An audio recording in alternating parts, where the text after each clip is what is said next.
Seja bem-vindo a mais um episódio do podcast Leaders AAA. Eu sou Caroline Marcon, consultora organizacional, coach executiva e autora do livro O Poder dos Times AAA. Hoje, o meu convidado é Gabriel Ornelas. O Gabriel é diretor de RH para a América Latina da Samsung e uma pessoa que eu conheço há mais de 10 anos. Querido, muito obrigada por ter vindo, por ter aceitado o convite. É um prazer enorme receber você aqui. Legal, Carol. Estou super feliz de estar aqui contigo. Eu e a Carol, a gente trabalhou junto por bastante tempo, né? Acho que foram quase 10 anos. Quase 10 anos. Fiquei super contente de te rever e um orgulho estar aqui contigo no seu podcast. Muito legal. Vou falar um pouquinho da trajetória, mas depois vou pedir para o Gabriel também se apresentar para vocês. Então, Gabriel tem uma experiência vasta em consultoria estratégica de recursos humanos, tendo ficado quase 10 anos na Korn Ferry Hay Group. Depois ele migrou para a Inova, como head de RH, cuidando de toda a operação de RH.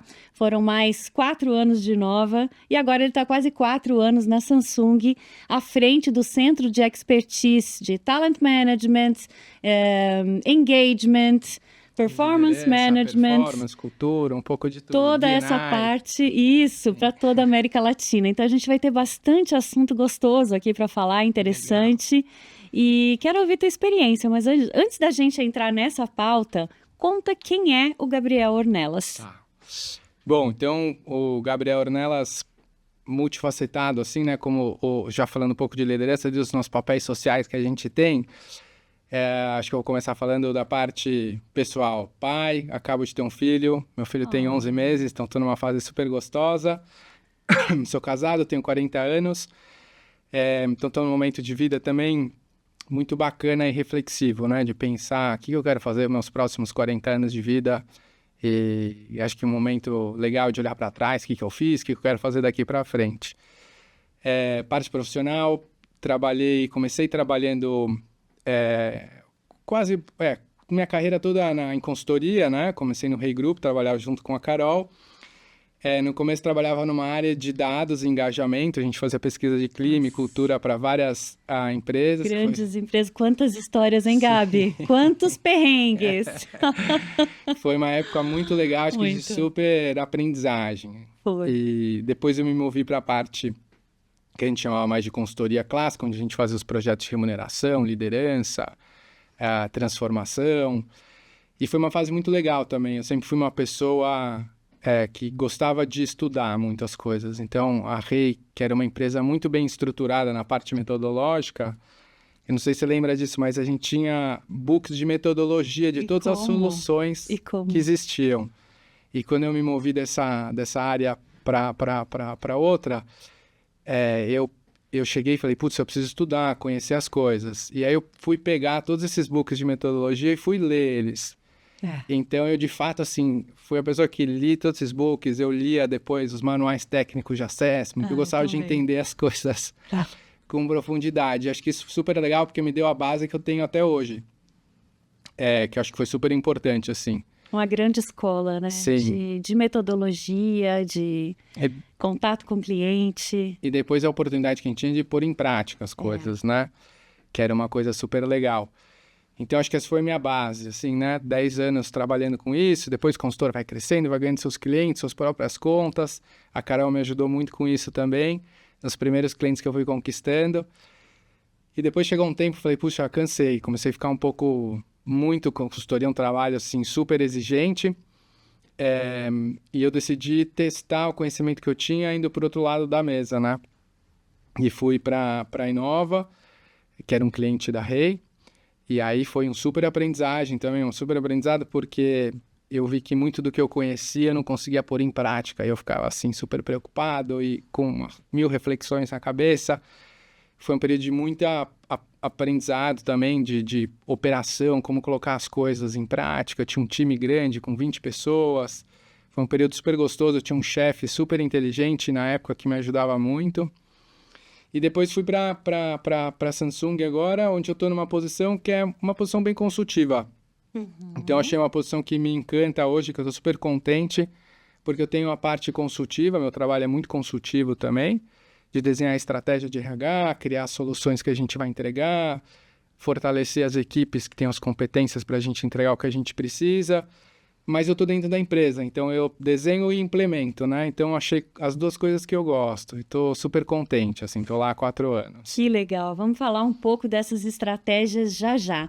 Gabi, uma coisa que sempre me chamou a atenção em você é a sua capacidade de leitura de ambiente, você é extremamente observador, extremamente rápido em entender o que está acontecendo, o que não é falado, mas o que de fato está acontecendo. Você é psicólogo de formação, sim.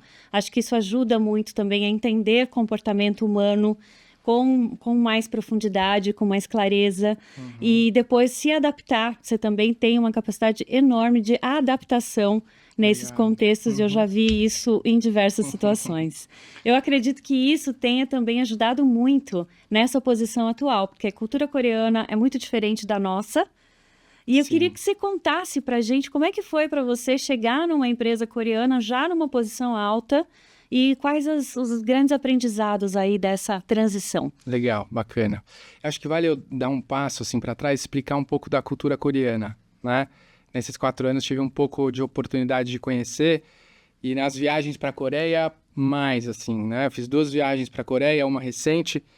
E nessa última recente até a gente visitou um museu que contava a história da Coreia e ali algumas coisas deram alguns cliques para mim.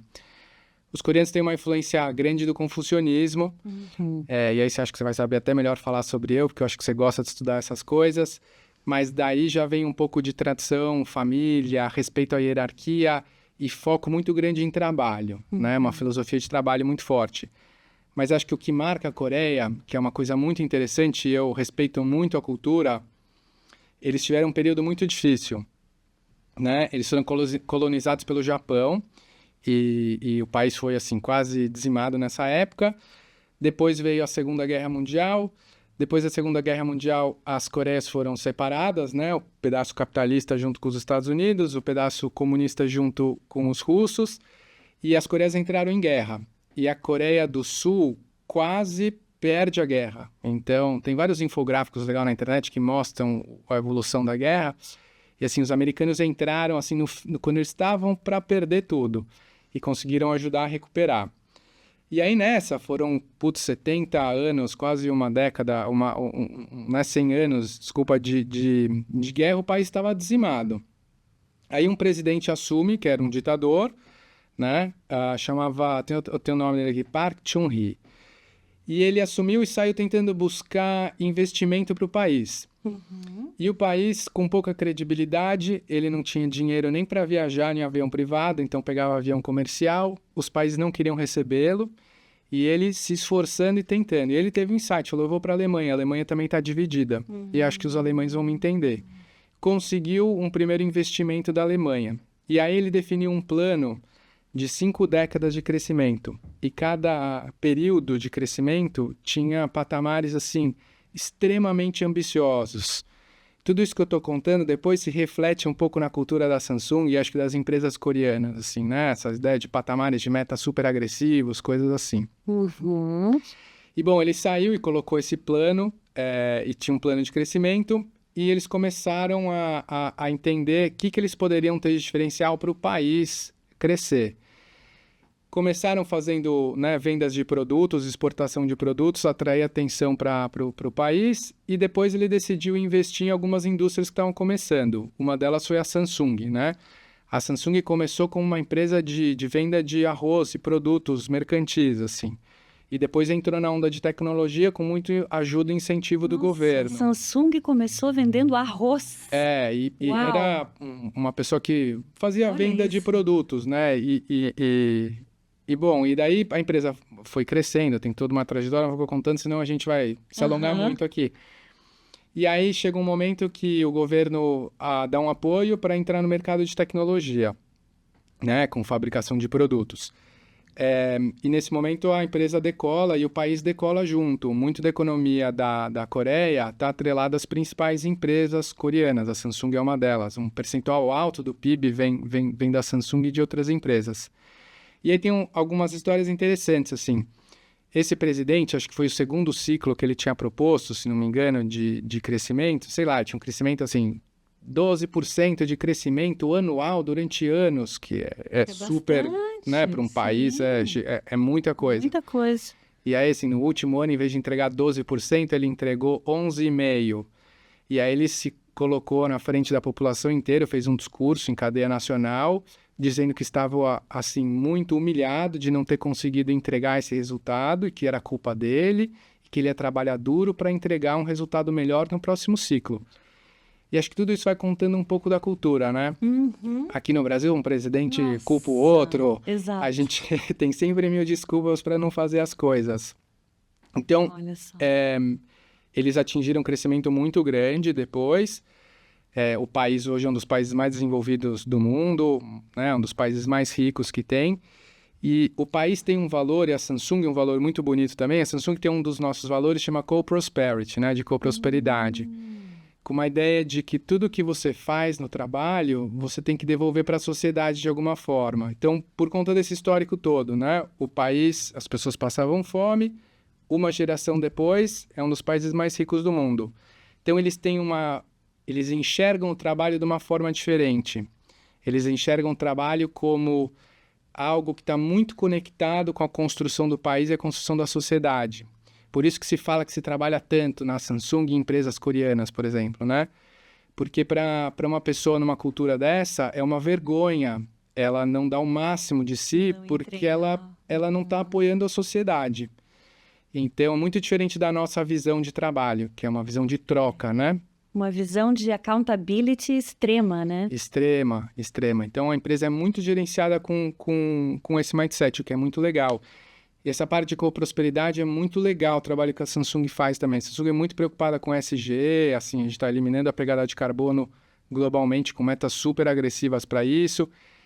Tem programas sociais muito legais, a gente tem um diretor na América Latina só para trabalhar programas sociais, o que eu acho que não vejo em muitas empresas. E agora na Coreia eu fui ver um trabalho muito legal que eles fazem, por exemplo, eles pegam, ainda com essa pegada de desenvolver o país, eles pegam crianças que não têm família, ou que tiveram algum problema social muito sério, dão educação, levam para dentro da empresa, né, nas fábricas. Aí tem um prédio, vários prédios que eles construíram, eles dão uma habitação, o pessoal mora lá por um tempo, começa a trabalhar na Samsung, a hora que ele cresce e casa, ele tem que sair do prédio. Então, para ele, daí esse é um marco, né? Você casou, você se estabeleceu na sua vida, você organizou a sua vida, agora é por você. Você é responsável pela sua família. Exato. Então, agora a gente te deu apoio, agora você sai por sua conta, né? Então, eu acho muito legal a visão que eles têm, né? É uma visão muito bacana e que daí se transfere, assim, quase tudo que eu contei, assim, de maneira muito similar para o dia a dia de trabalho na Samsung, né? E acho que nas empresas coreanas como um todo. Eu achei muito interessante você trazer esse contexto, porque a fama que a Samsung e outras empresas coreanas têm do lado de cá do mundo é de serem extremamente exigentes, demandantes. As pessoas que ficam bastante tempo numa empresa dessa, a gente já vem com um selo de resiliência emocional, porque a gente sabe que é muita pressão, uma exigência por resultado constante. Sim. E queria que você me dissesse como é que foi para você, como é que você lidou com isso e qual a tua visão sobre isso? Olha, assim, de fato é um mercado muito exigente, um mercado altamente competitivo, né? Os competidores que a Samsung tem, todo mundo conhece, não preciso citá-los, competem, assim, de maneira muito acirrada, a competitividade é muito alta, então já é um mercado difícil de citar, né? Você tem a entrada de outras empresas chegando, empresas chinesas, que aumentam mais a competitividade. E por conta de todo esse cenário, o mercado já é um mercado difícil de se trabalhar, né? E, além disso, você tem essa visão de culturas muito diferentes, né? A cultura latina nossa, eu como América Latina vejo muito isso, a visão que a gente tem de trabalho, a relação que a gente tem com o chefe, a relação que a gente tem com a percepção que a empresa tem, e a percepção dos coreanos é muito diferente por tudo isso que eu contei. Então, as pessoas se adaptarem à cultura assim, não é uma coisa fácil, não é plug and play, né? E nenhuma cultura né? Toda cultura tem suas singularidades. Algumas pessoas se adaptam e vão muito bem, são muito felizes lá, né? A gente faz pesquisas de clima e cultura 2 vezes por ano, os resultados são super positivos e crescem bastante. Então, assim, em linhas gerais, o que eu posso dizer, assim, de fato é um ambiente muito exigente pelo mercado que a gente está. Tem outro lado que os coreanos têm uma coisa muito boa, que eles são incansáveis, assim, incansáveis. E acho que isso faz a Samsung ser uma das 5 maiores empresas do mundo, né? Se você ver, tem alguns infográficos na internet bem legais também sobre a Samsung entra num país, o que acontece, né? Agora já está no mundo inteiro, mas da época que ela estava se expandindo. É muito rápido a maneira que ela toma o mercado. E muito pelo modelo de negócio que tem, o modelo de gestão. A empresa é muito bem gerida. O ciclo de gestão comercial é muito bem organizado. A Samsung tem seus próprios sistemas de gestão. E uma das coisas que é muito específico, a empresa é gerida no detalhe, assim, né? Então, assim, um head de uma área que numa empresa comum faria um planejamento comercial estratégico e não se colocaria muito no dia a dia, não entender, não acompanhar muito de perto, na Samsung não acontece. Todo mundo coloca a mão na massa, acompanha os dados, um head de uma área vai entrar no sistema para saber como está a venda dos produtos. Isso dá um senso de autonomia, de accountability, como você estava falando, muito grande. Muito grande. Eu acho a empresa muito bem gerida por esse sentido, né?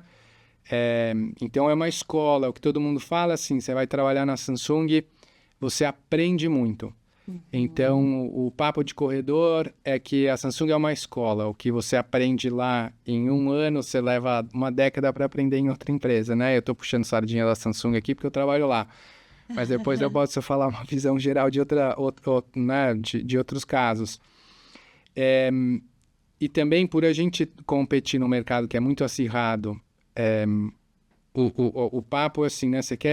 O papo de corredor você quer jogar a Champions League, você quer jogar contra os melhores, vem trabalhar aqui com a gente, né? De fato, o mercado é muito competitivo, de fato a gente é exigente e a gente é muito bem sucedido, a empresa é muito bem sucedida. Os resultados falam por si, né? E os resultados são surpreendentes realmente. Sim. E consistentes ao longo do tempo. Exato. Se não é isso que você está procurando, talvez não é o lugar para você, né? Essa conversa de work-life balance acontece por lá? Acontece dentro da nossa região. Acontece dentro da nossa região e dentro da nossa maneira, né? E aí, de novo, né? Dentro da cultura, o foco que eu estava falando, né? Do valor que o trabalho tem é muito diferente, né? Então, casar essas duas visões de mundo é uma coisa muito interessante, assim, né? É muito difícil. Mas mesmo a Coreia está mudando muito já. Nessas visitas que eu fui, eu vi como as novas gerações estão trazendo valores novos para a cultura, né? Isso estou falando a nível país, assim. E como isso tem se incorporado na cultura do país como um todo. E esse movimento geracional, isso é uma coisa interessante da gente observar num país com uma cultura tão diferente. Geração Z, você percebe também os mesmos dilemas que a gente tem aqui com comprometimento, com uma liberdade maior de atuação, essa busca pelo propósito desde muito cedo? Sim, o país é muito ocidentalizado num sentido de que tem uma influência americana muito forte, né? Os Estados Unidos até hoje tem bases militares espalhadas pelo país, que garantem a segurança deles, né? É até uma questão, alguns coreanos concordam, outros não, né? É um tema que já virou um tema político. Mas por ter muita influência americana, muitos vão estudar fora e voltam. A cultura acabou também se incorporando com temas que são mais parecidos à nossa cultura, temas mais ocidentais, né? Então, as gerações novas, mais ainda, acho que por conta de internet, né, que facilita... Hoje está tudo muito misturado, né? E o que tenho visto, assim, que eu acho muito curioso e muito legal, é que a cultura coreana hoje tem influenciado os países, né? Você vê a influência de K-pop, que tem desses K-dramas, que tem, né, as séries mais assistidas do Netflix. Hoje em dia, aqui no Brasil, várias são coreanas. Então, eles estão começando a exportar a cultura deles para fora. O que, não sei se é isso pensado como uma estratégia de país, né? Mas eu acho muito interessante. Então, hoje muita gente também procura a empresa buscando querer trabalhar lá, porque viu muito geração Z, assim, né? porque viu as séries, viu os programas, se identificou muito, achou legal, a cultura bacana e fala, putz, queria trabalhar aí, porque me parece ser um lugar bacana, um lugar legal. E engraçado, tem alguns poucos casos, mas tem de pessoas até que aprenderam coreano porque gostaram por conta de série, coisa assim, e daí batem na porta da Samsung e falam, eu sei falar coreano, Já falando coreano. Gosto da cultura, tudo mais, tal. Agora, isso é uma grande vantagem, alguém que chegue falando coreano, não? Sim, sim. Como toda empresa multinacional, né? A gente está muito acostumado a trabalhar em multinacional americana ou europeia, né? E os europeus têm, por os países estarem muito próximos, o lance do idioma inglês um pouco melhor, né? Mas mesmo assim, você vai trabalhar numa empresa francesa, nem todo mundo fala inglês tão bem, às vezes, né? E os dilemas culturais, às vezes, são os mesmos. Isso criam barreiras que são difíceis de transpor, né? Você tem duas pessoas que não são nativas num idioma, tentando se comunicar, chegar a uma conclusão, sem ter o melhor da sua argumentação, por não ter o idioma ali de uma maneira tão rica. Então, outras competências começam a aparecer, né? Sua capacidade de entender a cultura do outro e saber como o outro fala, como o outro pensa, que tipo de dilema as outras pessoas têm, como fazer uma apresentação que vai tocar o outro e como se aproximar. E isso é uma coisa que eu tenho tentado fazer, né? Nas empresas todas que eu passei. Cada empresa tem sua singularidade, né? Eu trabalhei numa empresa americana, depois numa empresa brasileira e agora numa empresa coreana, né? Cada uma com as suas idiosincrasias. Às vezes que eu digo, e te conhecendo bem, eu posso dizer que a tua habilidade de ler contextos e uma vontade genuína de se adaptar a eles, com certeza é uma grande vantagem para você estar onde você está hoje. Ah, legal. Eu sempre vi isso, né?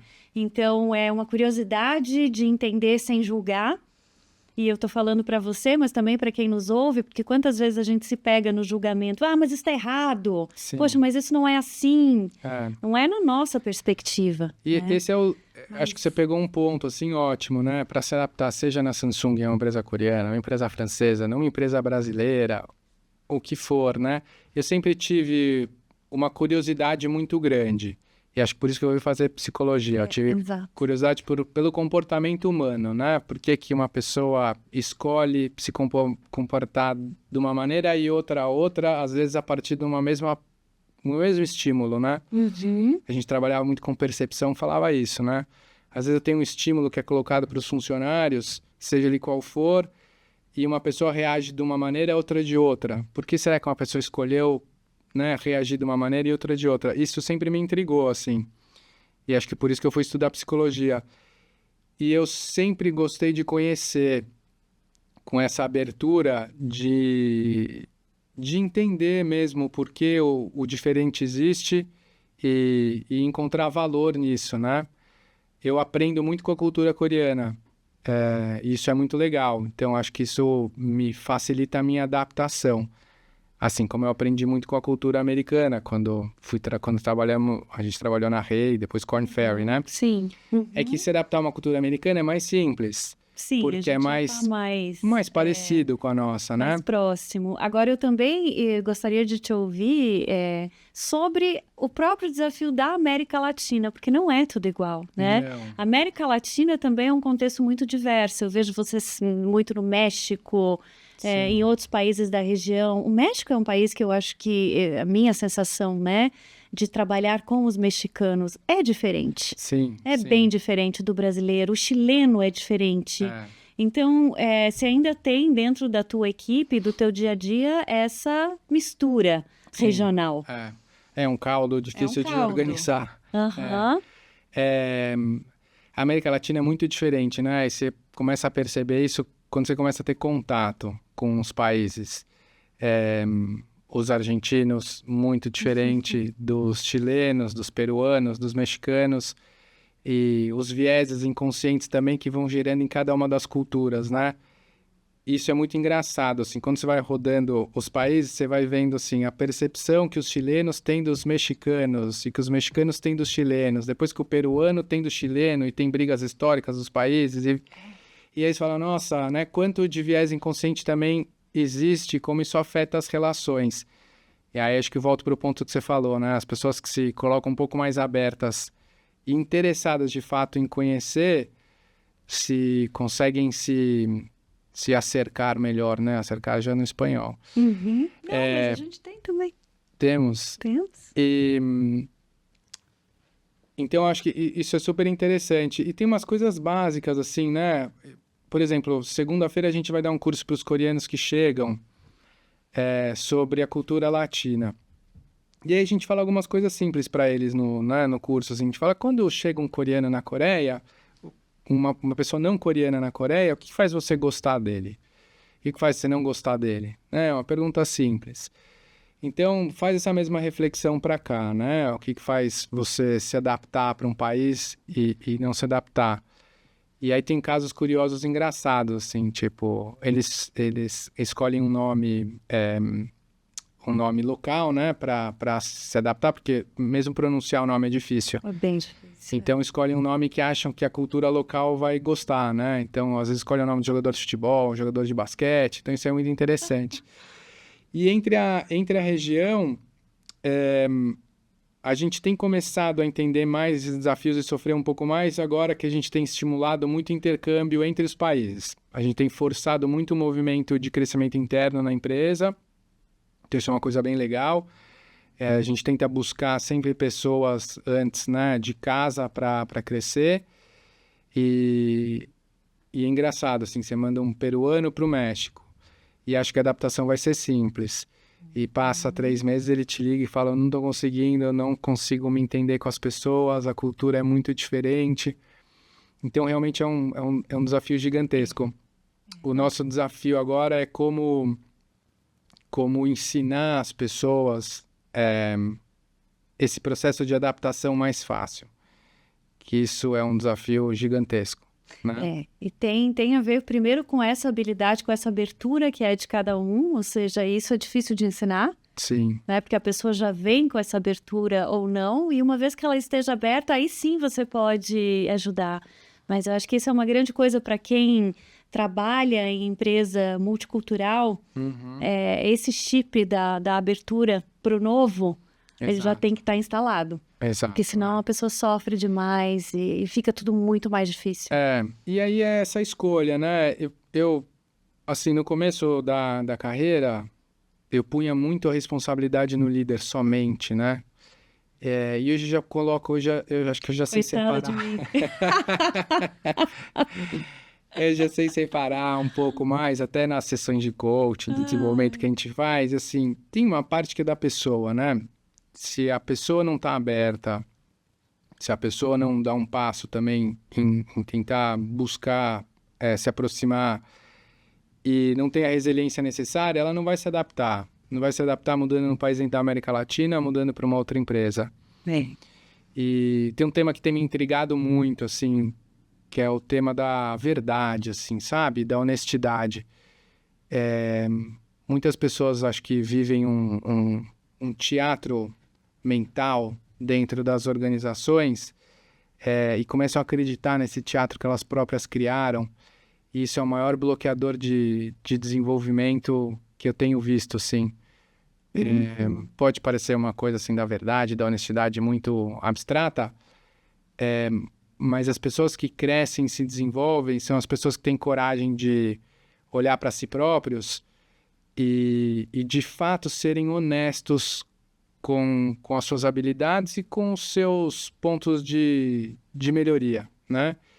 E olha, eu tenho visto pouquíssimas pessoas realmente abertas a isso. E acho que algumas coisas também vão dificultando esse processo. À medida que você vai crescendo rápido numa empresa, e os executivos normalmente são pessoas que têm crescimento mais acelerado, a sua autoimagem vai se fortalecendo tanto e você vai ficando tão autoconfiante que você vai se distanciando um pouco dessa busca pela verdade, pela honestidade. Eu passei por isso, eu acho. Quando eu trabalhei na Inova, para mim foi um salto, eu vinha de um crescimento rápido na consultoria, eu me achava que eu estava crescendo muito e eu tive um momento de fracasso. Alguns lá, né? Como todo mundo tem.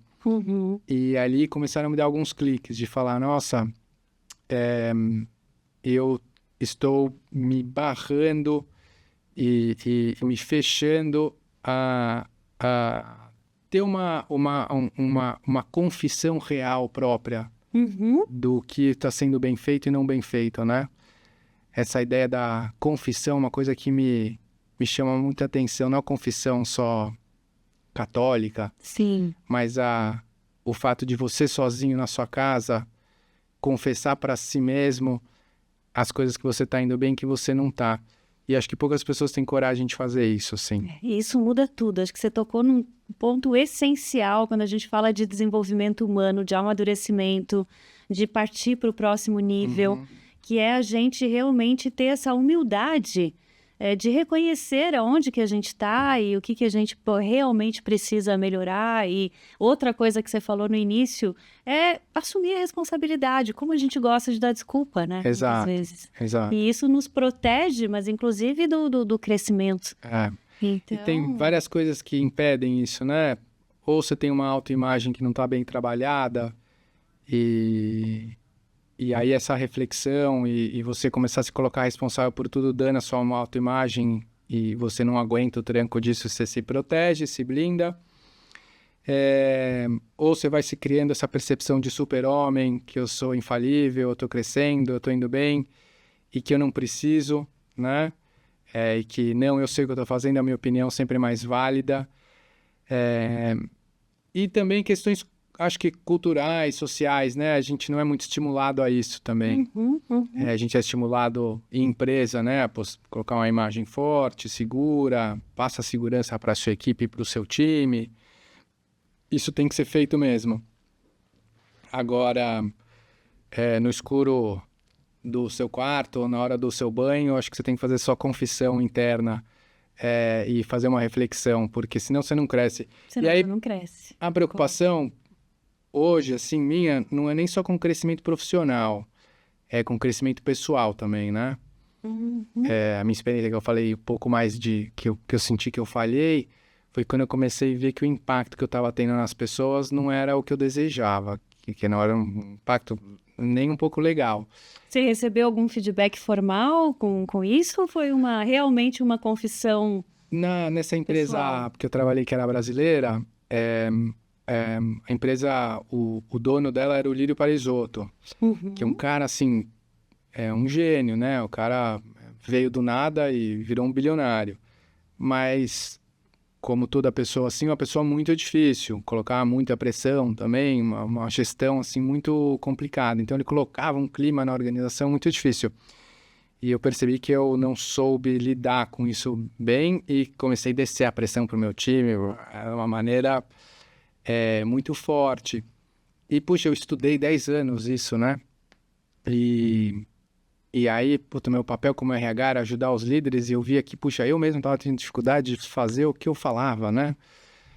E aquilo me chamou muito a atenção, assim, me chamou muito a atenção. Mas eu sempre acho que eu sempre fui atento a perceber o impacto que eu estava tendo. Então, eu comecei a ver que eu não era o sabidão, que eu não era o super-homem, que eu tinha muita coisa para aprender, e aprendi muito. E comecei também a entender que o impacto que eu gerava nas pessoas não era o mais legal.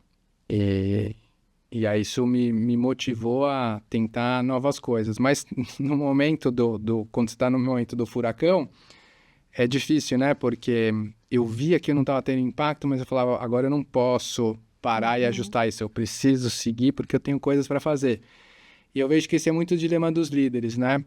Hoje de manhã eu estava conversando com um dos nossos líderes da região, dando feedback. A gente foi viajar para a subsidiária dele, escutou o time dele e depois foi dar um feedback para ele.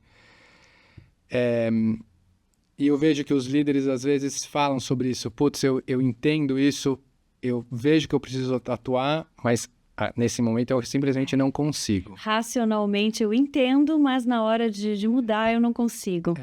E é isso, uma das coisas sobre... Eu vivi tudo que você está falando, assino embaixo que eu também já passei por isso. Eu acho que isso é uma coisa que no momento X de carreira a gente vai aprendendo e aprende com a dor. Sim. Né? Porque a gente é muito bem treinado, né? Pela própria história de carreira, a gente é bem treinado, mas isso não ensina tudo. Passar pela experiência, ter a própria experiência, e é uma espiral. O desenvolvimento, ele não é um contínuo, assim, um ascendente. Então, você vai e volta. Exato. Às vezes, a gente anda para trás, às vezes, a gente tem que... E quando você se pega, você diz, não, mas eu sei que não pode fazer isso. Eu sei que não é assim. Agora, nem sempre a gente consegue. Então, eu acho que ter essa consciência também de que tanto você quanto o outro, a gente faz o melhor que a gente pode naquele momento em que a gente está. Exato. E tem horas que você não consegue fazer melhor que aquilo. E era isso que eu estava falando, que antes eu punha muita responsabilidade no líder, e hoje eu dou uma colher de chá, entendo um pouco mais. Porque você é líder hoje, e você sabe como é difícil. Exato. Você está nesse lugar. Acho que isso que muda, né? Sim, a experiência de vivenciar, acho que ajuda bastante, né? Mas várias coisas me ajudaram nesse caminho, assim, acho que ter pessoas com quem eu podia conversar sempre me ajudaram, acho que é uma coisa que me ajuda muito, e eu sempre tive pessoas do meu lado que eu tinha de confiança e que eu me expunha completamente, eu nunca tive problema de me expor, e acho que porque eu já tinha minha autoimagem bem trabalhada também, isso é uma coisa que eu trabalhei bastante, assim, eu tentei ter muito claro na minha vida, assim, no que eu acho que eu tenho sucesso, que eu sou bom, e o que eu sei que eu não sou. E eu acho que isso vem um pouco com a maturidade, quando eu estava falando dos 40 anos, por entender assim, olha, eu acho que eu posso ir até aqui, e eu posso ir mais, assim, não que isso seja uma crença limitante, mas até aqui eu consigo ir com facilidade. Se eu quiser ir para mais, vai me custar muito, né? Eu acredito no potencial do ser humano, eu trabalho com isso. Mas fazer as reflexões, eu quero isso? Exato. Isso vai me dar quanto de custo de... Qual o trade-off? Então, estou disposto, não estou disposto? E essas conversas que eu tento ter com os líderes, seja na Samsung, ou seja, né, em algum processo. Porque eu acho que tudo isso tem que estar na mesa, né? E poucas pessoas fazem essa reflexão. E uma das coisas que eu queria te ouvir, Gabi, é sobre esse prêmio que você foi receber na Coreia recentemente pelas estratégias de desenvolvimento executivo que você está fazendo aqui na região. Em que consiste? Conta pra gente um pouco do que é isso. Legal. Bom, fiquei super contente. A Coreia lançou era a primeira vez que eles criaram uma premiação anual para programas de desenvolvimento. E aí, eu postei um case, né? E felizmente o meu grupo foi um dos selecionados. Qual que era a estratégia que a gente fez? Quando eu entrei na Samsung, eu comecei a buscar muito dado e evidência para conseguir ler a cultura. Então, como eu falei, era uma cultura difícil de entender num primeiro momento, porque era uma cultura muito diferente. E aí eu tentei ler ela a partir da percepção de outras pessoas. Mas cultura é algo tão difícil de explicar que cada um me relatava a sua maneira. E aí eu falei, já não estou conseguindo entender, eu preciso pôr no papel uma estratégia para o meu chefe, o que eu vou fazer? E aí a gente começou a fazer algumas pesquisas. Então, muito focado em dado, a gente fez pesquisa de tudo, assim. Fizemos pesquisa sobre o RH, sobre o ciclo de gestão de desempenho, fizemos pesquisa de clima, a gente ainda mantém hoje 2 pesquisas de clima. Um monte de dado, isso ajudou a gente a categorizar melhor os problemas, entender os grandes focos que a gente tinha. E aí me surpreendeu porque eu achei temas muito simples que a gente precisava trabalhar que tinham um impacto muito alto. Então, um tema que a gente encontrou foi o tema do feedback, que é uma coisa que a gente trabalhou muito. Faltava? Faltava feedback. E aí, conversando até com o Great Place to Work, que a gente faz pesquisa com eles também, os dados de mercado que eles me passaram me chamaram muita atenção, de falta muito feedback no mercado como um todo, né? Isso é clássico, né? E aí eu entendi o seguinte, não era só o feedback, era o ciclo todo de gestão. Então, a primeira coisa que a gente fez foi criar um ciclo de gestão, e eu tenho uma filosofia que eu sempre tento falar pro pessoal do meu time, as pessoas que eu trabalho, assim, tudo que a gente for colocar para os líderes tem que ser o mais simples possível. Ninguém tem que fazer esforço para entender, né? Então, a gente criou um ciclo de gestão muito simples e fácil de entender. Começamos a fazer uma promoção disso muito grande com a alta liderança explicando esse ciclo de gestão para as pessoas e começamos a tentar colocar ele em prática. Um ciclo simples. Como é que é esse ciclo? A A gente tem a construção de metas de negócio que deveriam acontecer em dezembro. Em janeiro, todo mundo tem uma clareza já de quais são as metas comerciais que você vai ter, né, para o ano. Com base nessas metas, o gestor senta para fazer uma primeira conversa de metas individuais com a pessoa, que é o nosso processo que a gente chama de goal setting, onde você faz um set de goals para o ano. E daí depois o que a gente tentou colocar é o seguinte, que as conversas têm que acontecer a cada quarter, né? A cada trimestre. Então, começo do trimestre, você quebra esse plano anual, né? E em trimestre, por que isso? A Samsung é uma empresa muito rápida, como eu falei, né? 3 meses é tempo pra caramba. 3 meses já é muito. E antes essa conversa acontecia por ano, uma vez. O líder não colocava as metas no começo do ano, chegava no final do ano, não tinha meta. Então, tinha o que avaliar. Então, a gente tentou muito disciplinar as pessoas com isso, né? E que essa conversa de feedback, que a gente chama de feedback, mas não é só feedback, seja o mais rápido possível, seja uma conversa ágil, muito focada. Então, você define as metas para o trimestre, você senta e fala o que você atingiu, o que você não atingiu do trimestre, por quê, o que você precisa de ajuda, e vamos combinar as metas do próximo trimestre. E em alguns momentos do ano, a gente pede para essa conversa ser uma conversa também de desenvolvimento e de carreira, né? Para não ficar só muito focado nisso. Então, as conversas têm que ser ágeis, 30 minutos, 40 minutos. Se o funcionário precisar falar mais sobre carreira, você estende, mas que seja um ciclo dinâmico, né?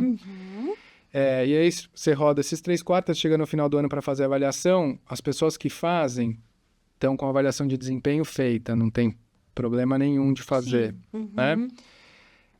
Então, esse era o framework do que a gente queria fazer, né? E os gestores que embarcaram nessa e fizeram esse processo tiveram um crescimento em nível de engajamento, retenção expressivo, assim, muito alto, né? Então a gente falou, putz, achamos o lugar. Caminho. Porque se for pensar, não é uma coisa tão complexa de trabalhar. Trabalhar adaptação à cultura, resiliência, são pontos complexos de trabalhar, que vai me dar muito trabalho. Agora, esse ponto é um ponto simples, eu preciso convencer as pessoas a sentarem e terem uma conversa. E conversarem, exato. Isso não existia. Então, a gente criou isso e com outros programas de RH para ajudar que esse ciclo funcione. E aí criamos uma escola de liderança que tinha uma trilha de conhecimento que as pessoas precisavam ter. Primeiro, aliado muito a como fazer o ciclo de performance. Depois, um outro momento onde você entendia o impacto que você estava tendo. Então, a primeira parte era assim, como executar o ciclo? Primeiro faz. Você nunca fez? Então vai lá, você vai aprender fazendo. Depois vamos ver se o impacto que você está tendo é bom ou não. Como ter um impacto melhor nessa sessão? E agora as outras conversas vão ficando cada vez mais complexas, né? De como ter uma conversa legal em termos de carreira, como ter uma conversa em termos de coaching já, né? Uma conversa que ajude o funcionário já mais a pensar e não seja mais tão diretivo. E aí a dificuldade foi como eu vou fazer isso para a América Latina. São 7 subsidiárias, mas Samsung está em todos os países da América Latina. Tem país que tem 150 pessoas, tem país que tem 500. Um país tem verba, outro país não tem tanta verba. Como que eu vou organizar? Então a organização disso, atrelado com a metodologia, acho que foi o que chamou os olhos da matriz. Vocês rodaram isso online, esse programa? Não. Não? Olha, tem uma crença minha, talvez você não vai gostar. Conteúdo online funciona, mas não chega perto do conteúdo presencial. Concordo. Então, a minha premissa foi... a gente estava acostumado muito a fazer treinamentos curtos, né? Online curto. Os treinamentos foram diminuindo, né? Ao longo dos anos. Então, treinamentos que eram 4 dias, hoje são feitos em 2 horas online. E aí eu falei, se for assim eu não vou fazer, porque vai ser para inglês ver, eu não gosto desse teatro corporativo que eu estava falando, eu não vou fazer uma coisa para dizer que eu estou fazendo algo que não acredito, né? E que não vai ter impacto, que eu sei que não vai ter impacto. Então a gente escolheu facilitadores, fizemos um processo de seleção de facilitadores na América Latina, encontramos facilitadores. De dentro de casa? Não, tudo de fora. Tá. Então eu participei do processo de seleção desses facilitadores, trouxe eles todos para o Brasil, formei eles todos no conteúdo técnico que a gente queria dar, na cultura da Samsung. Você fez um train the trainer? Isso. Com parceiros. E com o material todo pronto e customizado, mas não é um material de treinamento rígido, assim, no sentido de que está todo pronto. ele tem espaço, porque eu sei que o consultor, na hora que ele entrar na sala, ele vai colocar o estilo dele. Eu fui consultor, sei como é que é. A gente não aguenta. Então eu falava para eles, olha, isso vocês têm que fazer. O resto, esse é o objetivo. Como vocês vão fazer em sala de aula, tá com vocês. E eles se engajaram, gostaram da proposta e começaram a execução, né? E funcionou muito bem. Convencer a empresa a colocar todo mundo em sala 2 dias, eram 2 dias de treinamento para cada módulo, foi um parto. Mas uma vez que a gente teve as primeiras turmas e as pessoas procuravam a gente para falar assim, nossa, o treinamento foi sensacional, adorei, nossa, vou aplicar isso com o meu time, não sei o quê. Excelente. E comecei a pedir para as pessoas, por favor, fala sobre isso. Ajuda a vender a ideia. Ajuda a vender o programa. E as pessoas foram super bacanas e ajudaram. Então, hoje virou uma instituição de um processo que a gente tem, chama Leadership Academy. Então, as pessoas já sabem, a gente está no 2º ciclo, que todo ano vai ter um treinamento de liderança, que tem uma cadência de treinamentos, como eles estão organizados, eles têm um propósito, que é para atender um problema específico. E a gente exige depois que o treinamento que foi feito, que a gente quer ver na prática, porque primeiro era lá sobre o ciclo de gestão de desempenho. Treinamos as pessoas, explicamos. Sai o seu resultado de uma pesquisa e a gente vê que você não está fazendo o ciclo de gestão de desempenho. Poxa, a gente uma conversa. Te demos um treinamento, conversamos com você. O que está faltando? Faltou. O que você precisa? Então, acho que tudo isso ajudou, né? E você faz isso para todos os níveis de liderança? Todos os níveis. E a empresa tem um span baixo, assim. Então, são mais ou menos 2.000 funcionários e mais ou menos 600 líderes. Então, é muito líder para treinar, né? Então, alguns líderes têm 2 pessoas e são gestores de pessoas também com nível mais baixo, né? Então, dividir esses conteúdos também foi uma dificuldade que a gente teve. E aí ficou um programa, assim, que é um programa pronto que eu pude exportar para todos os outros países, né? Então, a gente tem calls regionais, assim, com todas as regiões do mundo. E enviei o programa e algumas regiões começaram a utilizar, e a Coreia mesmo hoje chama os programas deles de Leadership Academy, estruturaram nesses módulos por conhecimento, assim, então estão usando muito das ideias. E aí isso foi o case. Foi o case de premiação. Não, mas ele é muito bom, porque ele é extremamente prático, focado em algo simples que todo líder precisa fazer, na verdade, né? Você está indo atacando o problema central, e com isso você consegue medir o impacto. Sabe que esse lance do simples me chama muita atenção? A gente foi consultor muito tempo, e a gente era chamado para resolver problemas cabeludos nas empresas. E às vezes a resposta, eu estando na empresa agora, a resposta às vezes é mais simples do que a gente imagina. Sim! E eu acho que às vezes o RH não consegue dissecar o problema para entender a simplicidade do que existe, né? E na essência, né? Exato. Qual é o botão que precisa ser apertado? É difícil encontrar essa essência, né? E agora eu estou na busca da próxima, assim, porque agora a gente achou um outro dado, uma pesquisa que mostra que o nível de percepção de confiança que as pessoas têm na alta liderança impacta muito em vários fatores. E aí, como eu trabalho isso, né? Porque daí eu começo a trabalhar temas mais complexos. Como eu trabalho a percepção de confiança nas pessoas, é muito mais complexo e muito mais difícil. Isso vai me levar muito mais tempo. Agora, tem outras coisas que ajudam para a percepção de confiança que a gente está encontrando com essa análise de dados, que são quick wins, assim, são coisas fáceis que ajudam a gente a ter resultados mais fáceis. Então, esse aqui é o insight, assim, que eu tive do tipo, puxa, como é que eu trabalho confiança na alta liderança? Como é que eu trabalho? E às vezes, secando o problema, a gente entende, tipo, tem uma coisa aqui que é uma ação fácil de fazer que a gente vai conseguir já dar uma melhoria significativa. E depois a gente gasta uma energia enorme trabalhando um problema complexo, que é gostoso, é divertido, mas nem sempre vai gerar um impacto a curto prazo que a gente precisa ter, né? Excelente. Outra coisa que está abaixo da sua área, eu queria te ouvir como que está nesse momento, é diversidade, equidade e inclusão. Tá. O que vocês estão fazendo? Se esse movimento que começou muito forte nos Estados Unidos de meio que dar uma atenuada nesse tema, chegou para vocês ou não? Eu tive uma conversa faz um mês com o time para exatamente mostrar isso, né? Como é que o tema de diversidade foi crescendo ao longo dos anos. E o que acontece agora e o que deve acontecer daqui para frente, né? Então, num resumo de 1 minuto, movimento, né, civil dos Estados Unidos, depois o movimento LGBTQ nos Estados Unidos teve muita força, foi crescendo. E por último, assim, para não me estender, o caso do George Floyd, né? Que foi ali que deu o grande boom. E aí muitas empresas começaram a trabalhar com o tema. Algumas de maneira genuína, outras de maneira, eu acho, mais comercial. Mas acho que ali o tema ganhou muita força, acho que por conta da internet e tudo mais também. E aí o tema virou um tema político também, né?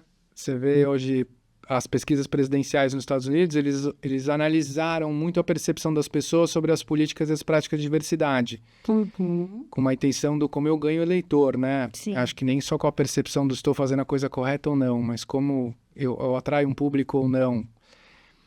E aí as pesquisas mostram mesmo uma população muito dividida nos Estados Unidos. Falando dos Estados Unidos porque é onde eu achei mais dado. Eu achei pouquíssimo dado da América Latina. O Brasil ainda tem mais, mas a América Latina eu não consegui encontrar nada. Então, um mundo muito dividido.